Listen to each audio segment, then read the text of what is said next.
हाय, खासकर उन लोगों के लिए जो 2024 में बोर्ड एग्जाम देने वाले हैं।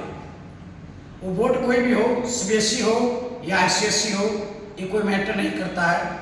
मैटर यहाँ करता है कि अब आप कब से पढ़ेंगे। अगर जो लोग स्टार्ट कर दिए हैं अपनी तैयारी एग्जाम के लिए, उनके लिए तो बेस्ट ऑफ लक। लेकिन जो अभी तक स्टार्ट नहीं किए हैं, मैं उनके बारे में सोचकर परेशान हूँ। जुलाई मंथ है और लास्ट वीक चल रहा है और आप अभी भी सिंसियर नहीं हुए हैं बोर्ड एग्जाम के लेकर। जो फरवरी में आपका एग्जाम है, आपको भी पता है, इवन सबको पता है, और आप अभी भी प्रिपरेशन स्टार्ट नहीं किए हैं, तो मुझे लगता है कि आप बहुत बड़ा ब्लंडर मिस्टेक करने जा रहे हैं। क्योंकि अगर आप जुलाई में भी नहीं सीरियस हैं, तो अगस्त, सितंबर, अक्टूबर, नवंबर, यानी अगस्त, सितंबर, अक्टूबर, नवंबर 4 मंथ आपके पास बचेंगे। इस 4 मंथ में आपको सिलेबस भी कंप्लीट करना होगा और उसके साथ साथ नोट्स भी प्रिपेयर करना होगा। क्योंकि नवंबर के बाद आपको रिवीजन किसी हाल में स्टार्ट करना होगा एट एनी कॉस्ट।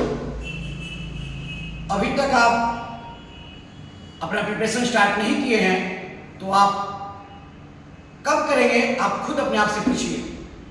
ये कल से, मंडे से, ट्यूसडे से, थर्सडे से, 1 से, 20 से, 10 से, ये सब जो डेट बाय डेट अपने आप को दे रहे हैं, ये कमिट सुसाइड के इक्वल है। क्योंकि मैं इस बात से परेशान हूँ कि ये जो लड़के जुलाई में नहीं स्टार्ट कर पाते हैं प्रिपरेशन बोर्ड का, इसको लेके जाते हैं अगस्त में, वो लास्ट में यही रोना रोते हैं, काश सर हम स्टार्ट कर दिए होते अप्रैल में ही, मई में ही, जून में ही, जुलाई में। लेकिन ये हर बैच के साथ होता है, और ये जो लोग ये लेट करते हैं वो कभी 90+ नहीं जाते। जो जुलाई तक अगर सिलेबस स्टार्ट नहीं किए हैं, अब यहां से टफ हो जाएगा आपको 90+ जाना। इसलिए अगर आप चाहते हैं कि आपका भला हो, स्कोर करें एग्जाम में, तो आप किसी भी हाल में 1 अगस्त से 1 अगस्त को सिलेबस स्टार्ट कर दीजिए। वो सिलेबस नहीं जो स्कूल में पढ़ाया जा रहा है, वो सिलेबस नहीं जो कोचिंग में पढ़ाया जा रहा है, वो सिलेबस जो आपको बोर्ड एग्जाम का शुरू से पढ़ना है, फर्स्ट चैप्टर से जो करा दिया गया है, आपको वहां से स्टार्ट करना है। जो पहले पढ़ा दिया गया, अप्रैल से सिलेबस चल रहा है, मार्च से, हम तो फरवरी में स्टार्ट कर दिए थे, बहुत जो फरवरी में स्टार्ट हो जाता है। लेकिन मार्च अप्रैल में जो स्टार्ट किए हैं, उनका भी सिलेबस करीबन 25%, 30% निकल गया। वही सिलेबस आप प्रिपरेशन करिए, अपना रिवीजन कीजिए और डीपली रिवीजन कीजिए। रिवीजन करने से ज़्यादा इंपॉर्टेंट है अपनी स्टेमिना बढ़ाना। किसका? सेल्फ स्टडी का या बैठने का। 3 आवर बैठकर लगातार पढ़ने की कैपेसिटी आपको किसी भी हाल में इंप्रूव करना होगा। क्योंकि बोर्ड एग्जाम 3 आवर का होता है, और आपको हैबिट नहीं है 3 आवर बैठने का, तो वहां 3 आवर में आपको बहुत सारी चीज को सफर करना पड़ेगा। यहाँ पे प्रॉब्लम हो रहा है, ये प्रॉब्लम हो रहा है, वो प्रॉब्लम हो रहा है, बैठने में दिक्कत हो रहा है, उठने में दिक्कत हो रहा है। ये सारी प्रॉब्लम क्रिएट होगी बोर्ड एग्जाम के बेंच पे। इसलिए आप हैबिट बनाइए 3 आवर सेल्फ स्टडी करने का। कंसंट्रेशन पावर उससे इंक्रीज होगा आपका। 3 आवर की हैबिट बनेगी, तो वहां पे आप नर्वस नहीं होइएगा एग्जाम हॉल में, या उबिएगा नहीं एग्जाम से, फ्रस्ट्रेट हो गए, इतना देर से बैठे हुए हैं। ये सब हैबिट आपको होगा तो ये प्रॉब्लम क्रिएट नहीं होगा। अब यहां भी दूसरी बातें हैं कि सर, कुछ लोग बोल रहे हैं हमसे कि सर डे टाइम पढ़े कि नाइट टाइम पढ़े। मेरा मानना है कि आपको जब भी कंफर्टेबल लगे तब पढ़े। ये डिपेंड करता हर इंसान की अपनी अपनी नेचर पे कि वो कब कंफर्टेबल फील करता है। और मेरे से प्रश्न पूछिएगा तो मैं यही बोलूँगा कि नाइट को पावर बनाइए। नाइट की स्टडी पावर होती है हर इंसान के लिए, क्योंकि नाइट में साइलेंट होता है इन्वायरमेंट और आपका स्टडी रूम, कोई भी आवाज़ नहीं आती है। उस समय घड़ी की आवाज़ सुनाई देती है। वो जब साउंड आता है उस समय कंसंट्रेशन लेवल बहुत हाई होता है। आप जो डे टाइम में जो टॉपिक 1 घंटा में पढ़ेंगे वहाँ हो सकता है कि आप 15 मिनट में पढ़ सकते हैं। तो मैं ये मानता हूँ कि नाइट सबसे बेस्ट है। तो सर अगर नाइट में पढ़ें तो सोए कब? 6 आवर आपको किसी हाल में सोना चाहिए, न ज़्यादा और न ही कम। 10th के एग्जाम को टारगेट रखते हुए कुछ लोग कहेंगे कि 8 आवर, मैं उसको सपोर्ट नहीं करता। मैं 6 आवर को मानता हूँ। 6 आवर से ज़्यादा सोते हैं तभी प्रॉब्लम, कम सोते हैं तब भी प्रॉब्लम। 6 आवर को आप कैसे सेट करते हैं ये आप पे डिपेंड करता है। आप डे टाइम में 2 घंटा सो लीजिए, रात में 4 आवर सो लीजिए। मैं इसको भी इंक्लूड करता हूँ। 24 आवर में आपको 6 आवर सोना चाहिए। आप शाम को सो जाइए, 10 बजे 11 बजे उठ के पढ़िए और पढ़िए सुबह में 5 बजे तक 6 बजे तक, फिर स्कूल चले जाइए। या आप शाम को ही बैठिए पढ़ने, 2 बजे तक पढ़िए, फिर सो जाइए, फिर 6 बजे उठिए, स्कूल चले जाइए। ये प्रोसेस अपना सकते हैं, डिपेंड करता आप कैसे अपनाते हैं। सेल्फ स्टडी में उसको इंक्लूड नहीं किया जाता है जो स्कूल में कोचिंग में होमवर्क दिया गया है। सेल्फ स्टडी होता है जो हम खुद से चैप्टर जो पढ़ा दिया गया है उसको रिवीजन करें या अपना नोट्स तैयार करें, उसको फिर डीपली पढ़ें। इसको आप मानेंगे सेल्फ स्टडी में। होमवर्क को कभी भी, असाइनमेंट को, होमवर्क को, ये कभी सेल्फ स्टडी का पार्ट नहीं होता है। इसलिए मेरा मानना है कि किसी भी हाल में आप सेट तैयार कीजिए और मैथ और साइंस किसी भी हाल में 2 पेपर कोशिश कीजिए कि अक्टूबर के पहले खत्म हो जाए। अक्टूबर तक, यानी चलिए लेट हो चुका है अगर अगस्त से स्टार्ट करते हैं तो, लेकिन फिर भी 30 अक्टूबर तक आपको सिलेबस से फिनिश होना चाहिए। कौन? Math and science. और इंग्लिश और हिंदी की बात हुई तो ये आप स्कूल में जो क्लास कर रहे हैं या कोचिंग में क्लास कर रहे हैं उसको ध्यान से सुनिए। क्लास में टीचर का लेक्चर, टीचर का लेक्चर आपको काम आएगा कब? जब आप सेल्फ स्टडी उस पेपर को कीजिएगा तब। आइए जब दोनों कंप्लीट होगा तब इन लोगों को वहां से रिवीजन स्टार्ट कीजिएगा, थोड़ा टाइम कम कर दीजिएगा इन लोगों को, और उस समय सोशल साइंस, इंग्लिश और हिंदी पर फोकस कीजिएगा। अभी उतना ही पढ़िए जितना क्लास में लेक्चर चल रहा है। और लास्ट टाइम वो सवाल आता है गेस्ट पेपर, आप उसको भी फॉलो कर सकते हैं लेकर प्रैक्टिस वर्कबुक के रूप में। और सोशल साइंस, हिंदी और इंग्लिश अप्रॉक्स बहुत सारे क्वेश्चन से मैच करते हैं, लेकिन साइंस और मैथ में मैच कराना थोड़ा टफ है। इसलिए आप साइंस और मैथ के लिए बुक को फोकस कीजिए और सोशल साइंस के लिए उस सवाल और एनसीईआरटी का बुक को फोकस कीजिए। इंग्लिश के लिए भी उस सवाल और एनसीईआरटी बेस्ट है और हिंदी के लिए नो डाउट एनसीईआरटी ही बेस्ट है। ये चीज़ें पढ़ेंगे उन लोग के लिए, सब स्टडी करेंगे उस सब्जेक्ट के लिए अक्टूबर के बाद जब आपका मैथ साइंस फिनिश हो जाता है तब। किसको छोड़े, किसको पढ़े, किसको पकड़े, किसको रखे, ये कहानी में उलझने की बात नहीं है। प्री प्लान कीजिए, प्री प्लान रखिए। स्कोर करना एक आर्ट है। मैंने बहुत लोग को देखा है, उन लोग के पास अच्छे नॉलेज है लेकिन कोई प्लान नहीं होने के कारण स्कोर नहीं कर पाए एग्जाम में। नॉलेज रखना अलग केस है, एग्जाम में स्कोर करना अलग केस है। मैं ये नहीं कहता कि आप नॉलेज नहीं रखिए प्लान रखिए, या नॉलेज रखिए प्लान नहीं रखिए, आप दोनों को मिलाकर चलिए, तब जाकर आप 90+ जाएंगे। दूसरी बात है क्या, फ्रेंड सर्किल जितना दूर रहिएगा उतना ही आपका भला होगा। याद रखिएगा, दुनिया में जिसके ज्यादा फ्रेंड सर्किल है वो ज्यादा फेलियर होते हैं एकेडमिक ईयर में। बोलिएगा कि सर बॉलीवुड क्रिकेटर और नेता लोग के बहुत सारे फ्रेंड होते हैं, वो तो ज़्यादा सक्सेस है। अगर आपको इंस्टाग्राम, फेसबुक या सोशल मीडिया से पैसा कमाना है तो फ्रेंड सर्किल बढ़ाइए। हमको नहीं लगता कि उस लेवल पर बढ़ा सकते हैं। वो लोग फ्रेंड सर्किल में नहीं रहे, पहले सक्सेस हुए तब फ्रेंड सर्किल बनाए, अपना स्किल डेवलप किए। वो किसी भी फील्ड में हो, स्पीच देने में हो या जितना ज्यादा सिक्योरिटी के साथ झूठ बोल सकते हैं स्टेज पर चढ़कर, वो लीडर हो गए। जितना ज्यादा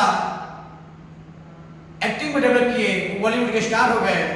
और जितना अच्छा ग्राउंड में पिच पे मेहनत किए, वो क्रिकेटर हो गए। लेकिन वो सब भी क्या किए, पहले मेहनत किए, गुमनामी का जिंदगी जिया, तब जाकर वो आज उनके नेम एंड फेम है। पहले नहीं हो गए। और आप ये सोच रहे हैं कि नहीं हम नेम फेम पहले कर लेते हैं, कि पॉसिबल नहीं है। अपने एकेडमिक ईयर को सक्सेस बनाइए। याद रखिएगा, अगर एकेडमिक ईयर खराब गया, यानी 10th और 12th बोर्ड खराब गया, तो कॉन्फिडेंस आप लूज कर दीजिएगा और आने वाले टाइम में आपको बहुत स्ट्रगल करना पड़ जाएगा फ्यूचर में। तो मार्क्स इंपॉर्टेंट है। अगर ये कोई कहता है कि मार्क्स इंपॉर्टेंट नहीं है, तो मैं ये बात को सपोर्ट नहीं करता। मैं 100% मानता हूँ कि मार्क्स इंपॉर्टेंट है। मार्क्स एक आपके लिए आईना है जो बताता है कि आप हैं क्या। और सीबीएसई में तो खासकर प्लेन मिरर है सीबीएसई।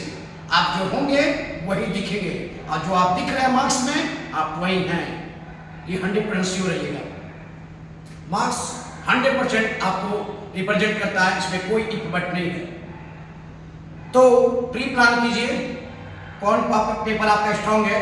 जो पेपर आपका स्ट्रांग है उसमें कोशिश कीजिए कि 100 में 100 लाएं। और लाना इजी है, सीबीएसई में 100 में 100 आता है, इसमें कोई डाउट नहीं है। ऐसा नहीं कि नहीं आता है। अगर आपको कोई कन्विंस कर दिया कि नहीं 100 नहीं देता है, तो आप गलत हैं। 100 में 100 आता है। कोशिश कीजिए कि डेली लिखें, रीड लेस, राइट मोर, थिंक मस्ट। कम पढ़िए, लिखिए ज्यादा और सोचिए उससे भी ज्यादा। तो लिखने की हैबिट डालिए, ज्यादा से ज्यादा लिखिए, क्योंकि एग्जाम हॉल में आपको बोलकर एग्जाम नहीं देना है। आपको कोई बुलाकर मौखिक नहीं पूछ रहा है कुछ। आप जो लिखिएगा नोटबुक में वही आपका मार्क्स होगा। तो आप लिखने का प्रैक्टिस कीजिए। नहीं बोल पाते हैं, नहीं बोलिए, कोई मैटर नहीं है, लेकिन लिखने की कला को डेवलप कीजिए और ज्यादा क्लियर लिखने की कोशिश कीजिए। ओवर राइटिंग कोशिश कीजिए कि ना हो। स्पीड हो, इस पर भी ध्यान रखिए, स्पीड डेवलप हो मेरा। ये सडनली नहीं होता है, स्टेप बाय स्टेप प्रोसेस है। उस ऑपरेशन को चलाइए। ऑपरेशन 90+ से आप 6 मंथ का अब रह गया है कार्यकाल आपके बोर्ड एग्जाम का। 6 मंथ, इस 6 मंथ में मैक्सिमम 6 मंथ,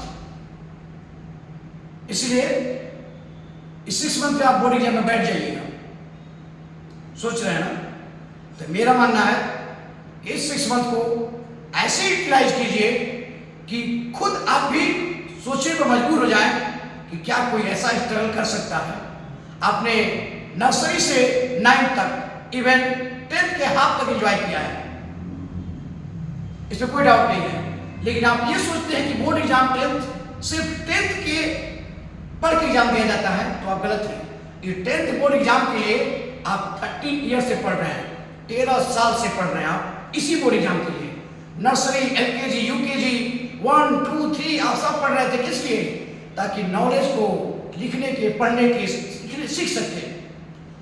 लिखना कैसा है, पढ़ना कैसा है, बोलना कैसा है, क्या लिखना है, क्या बोलना है और कैसे पढ़ना है, क्या चीज होता है, ये सब डेवलप किए ताकि आप बोर्ड का एग्जाम दे सकें। इसलिए आपने क्या थे क्या नहीं थे बचपन की कहानी, जैसे कि मेरे पास बहुत सारे प्लेन थे, बहुत सारी बोट थी, बड़े हुए तो सब बर्बाद हो गए।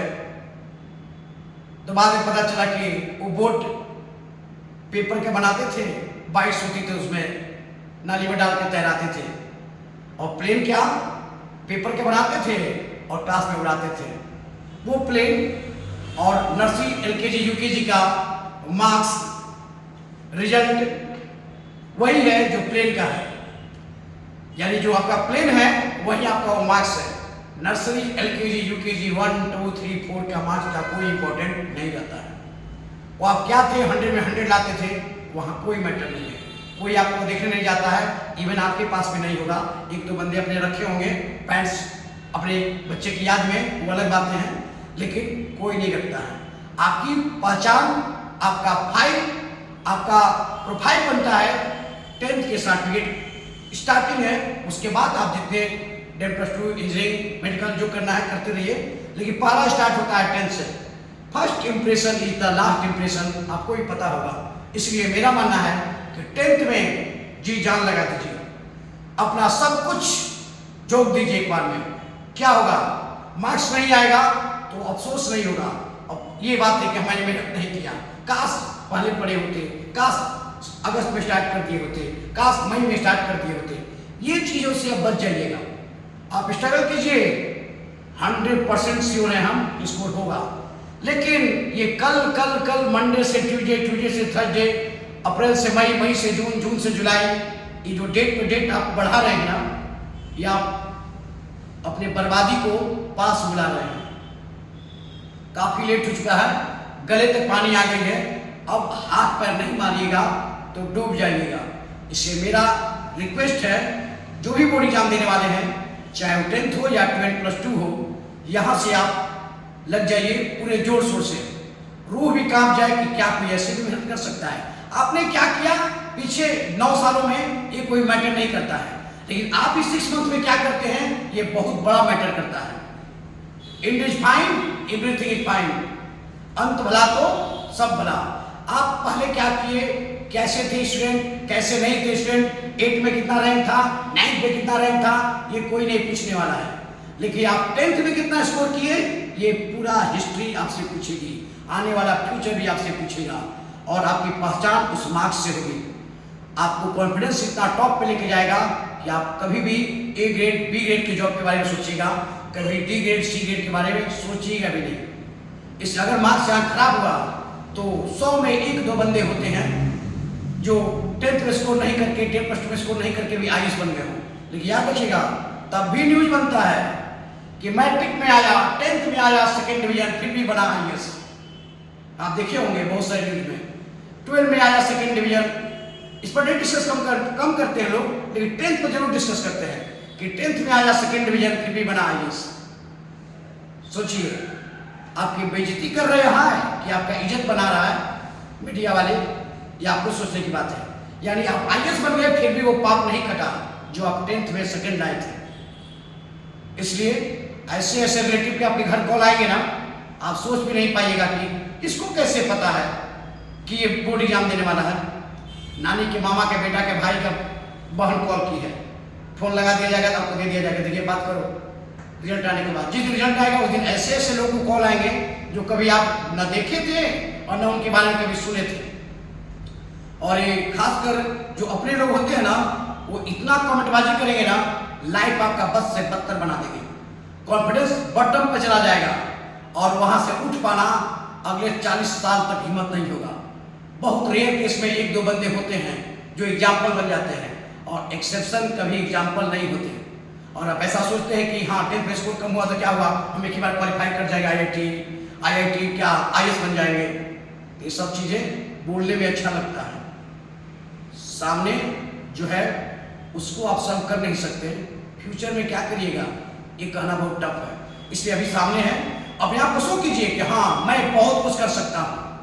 इस 6 मंथ में जो कीजिएगा वो याद रहेगा, और जिस दिन एग्जाम का लास्ट पेपर होगा उस दिन जो रिलैक्स होगा वो लाइफ पे फिर दोबारा आपको कभी नहीं मिलेगा। वैसा रिलैक्स जब एग्जाम हॉल से लास्ट पेपर लेकर निकलिएगा, इस 6 मंथ के टाइम को कवर करते हुए, इस 6 मंथ में मंडे से संडे को सब बराबर करते हुए, हर डे बाई डे को प्रेशर, हर आवर का प्रेशर, हर डे का प्रेशर, ये जो झेले थे वो रिलीज होगा लास्ट पेपर के दिन, और जो वो खुशी होगी वो लाइफ में आपको दोबारा कभी नहीं मिलेगी। वो 2 दिन जहां सोना हो 24 आवर्स सोए रहिए, जहां जाना हो बैंक से परमिशन लीजिए और निकल जाइए। कोई आपको नहीं बोलने वाला है, क्योंकि वो 6 मंथ आपका स्ट्रगल देखा है।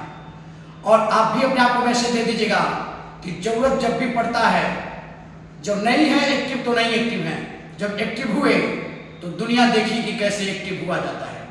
आपने जड़ से हिला दिया पूरे सिस्टम को ही, अपने आप को ये बात कीजिएगा। और जब भी आपके साथ कोई प्रॉब्लम आएगा सामने फ्रंट में, फिर उसी जोश और जुनून के साथ उसका सामना कीजिएगा जैसे 10th में किए थे। आपके पास एक मैसेज आएगा कि जब हम मेच्योर नहीं थे तो इतना जबरदस्त स्ट्रगल किए, 6 मंथ में पूरा गेम ही पलट दिए। जहाँ सोचते थे कि 60-70 आएगा, वहाँ 95-97 आ गया। तो अभी तो मेच्योर है, अभी तो क्या से क्या नहीं कर सकते हैं। इसलिए मेरे भाई, मेरे दोस्त, अब लग जाओ, अब बहुत हो गया। यहाँ से स्ट्रगल स्टार्ट करो, हर टाइम पे यूटिलाइज करो, एक एक पल का यूटिलाइज करो। बाथरूम में जा रहे हो, मोबाइल लेके ऐसे भी जाते हो, वहाँ मोबाइल लेके जाकर कोई फॉर्मूला देखो क्या है, एक टॉपिक देखो। अब सोशल मीडिया को बाय बाय कर दीजिए, उसको डीएक्टिवेट कर दीजिए और उसको ओपन कीजिएगा कब? जिस दिन लास्ट पेपर होगा उसके शाम को। आप भी याद रखिएगा उस पल को और हम भी याद रखेंगे उस पल को, और आपके आने वाला जनरेशन भी याद रखेगा कि हाँ 9 साल 10 साल सीरियस नहीं रहा, लेकिन जब सीरियस हुआ तो हिस्ट्री ही पलट दिया। All the best.